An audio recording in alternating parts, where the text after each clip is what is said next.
Welcome to the Endeavor Summit session on how to use people data to drive hiring decisions. I'm Kristen Lampert, and I'm Managing Director of Talent Consulting and Coaching here at TalentRise. And I met with my colleague, Pete Petrella, who's the Managing Director of our Executive Search practice. Together, we are focused on leading the executive recruiting and talent consulting and coaching firm that's focused on curating executive leadership to accelerate growth. We are excited to be an Endeavor trusted partner and have worked with hundreds of CEOs and entrepreneurs over the decades to help leaders elevate performance through talent optimization.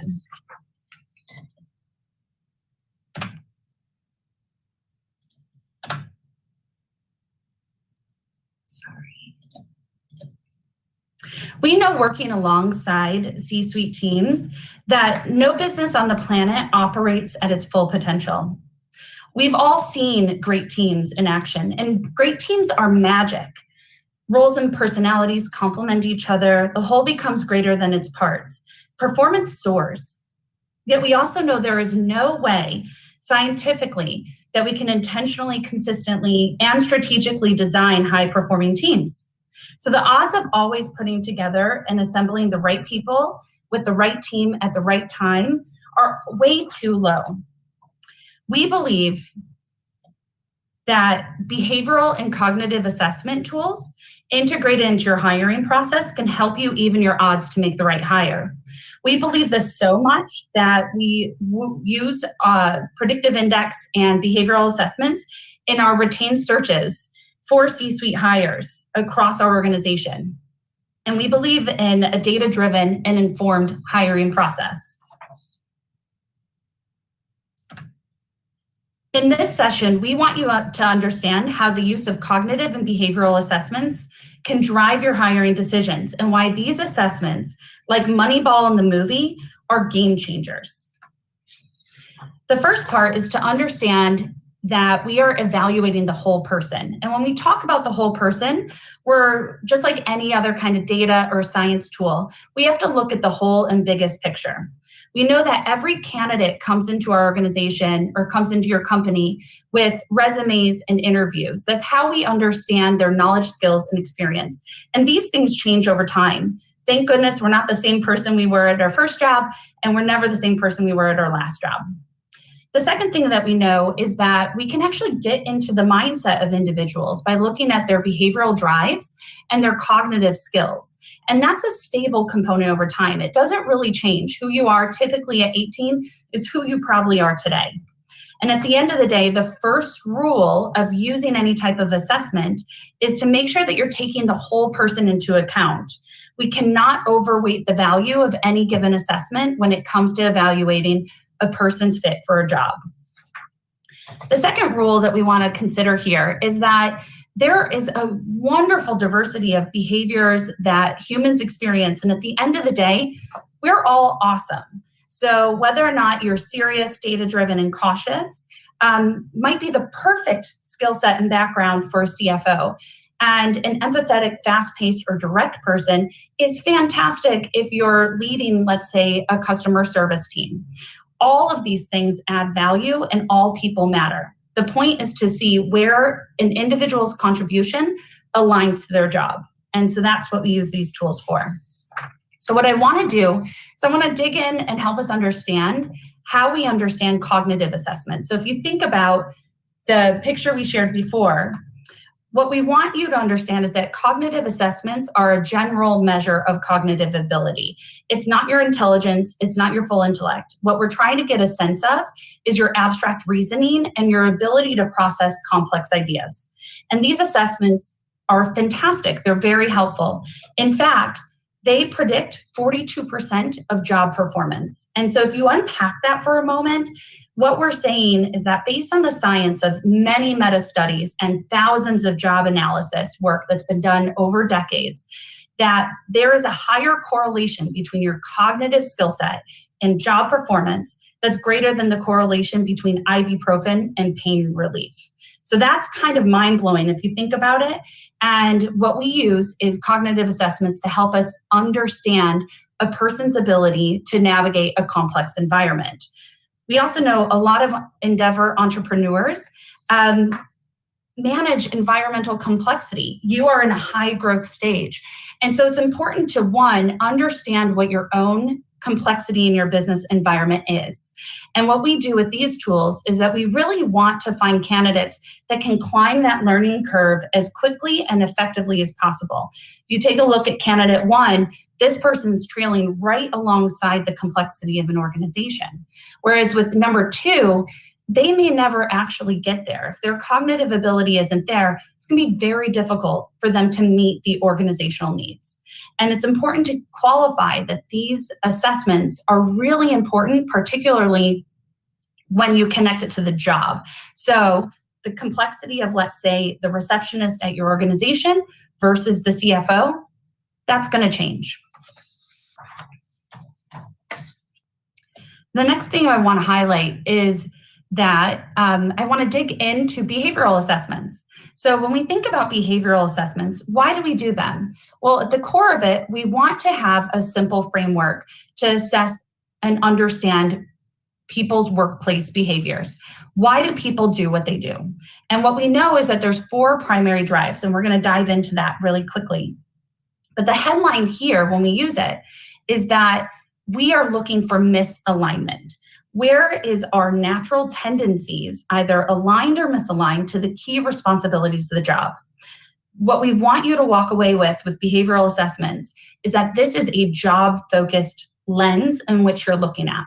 Again, there's all space. We are all awesome and we're great people, but it's how do we apply our own greatness or strengths to the job at hand? And the way we do it is that we really look at 4 main components. So when we talk about drives, it's really answering that question, why do people do what they do? The first is that we're looking at dominance, and that dominance is really, how do we want to influence over people and events? What's my degree of independence versus, let's say, accommodation? And it runs on a scale. So you can go really low and you can run across the gamut to the median, which is the average expression where you see the A, B, and C, and D today, all the way to the high, which would be a really kind of strong desire to have that influence. When we look at extroversion, we're really measuring a person's desire to have social interaction. And if you are like myself, who's a high B, COVID's been a challenge, right? And we know that we need to have social needs met, especially in a virtual and somewhat isolating environment.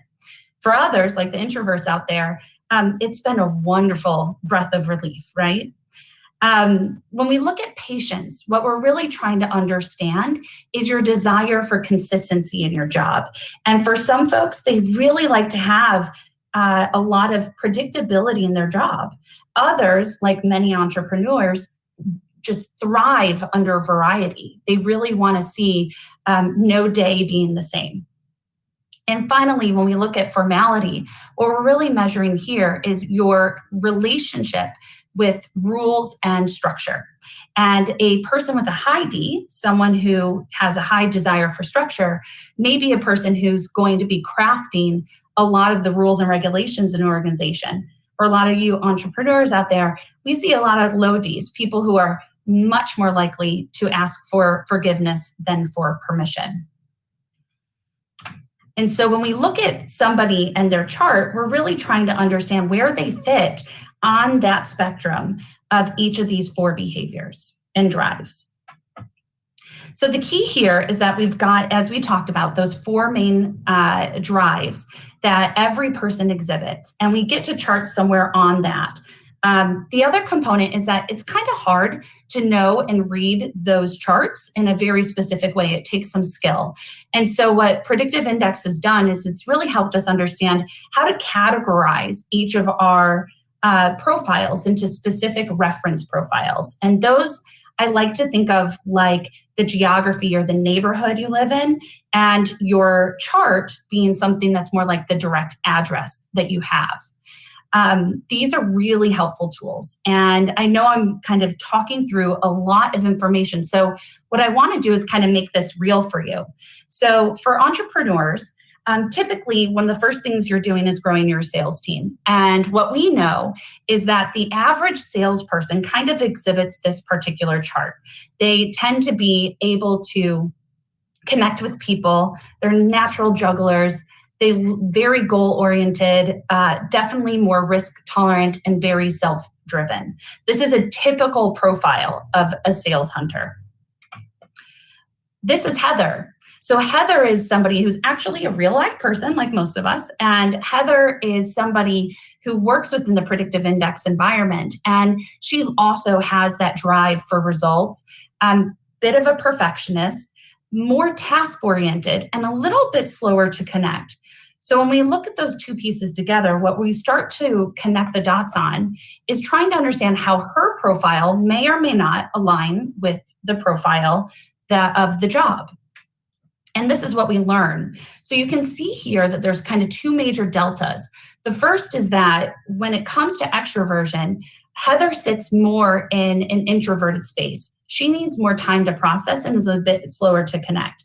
And so the question that we had is, as we explored her role, was how does she leverage up? Is it going to be too hard for her to be doing cold calls and be in front of clients in a much more more aggressive sales role?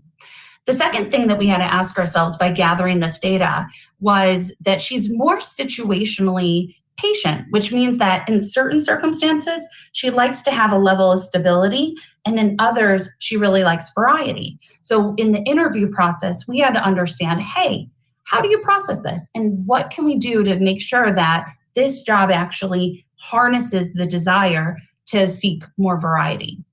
Now, at the end of the day, what we ended up doing is tailoring the job a little bit more to Heather's preferences and then hiring around so that we had the right fit for the team.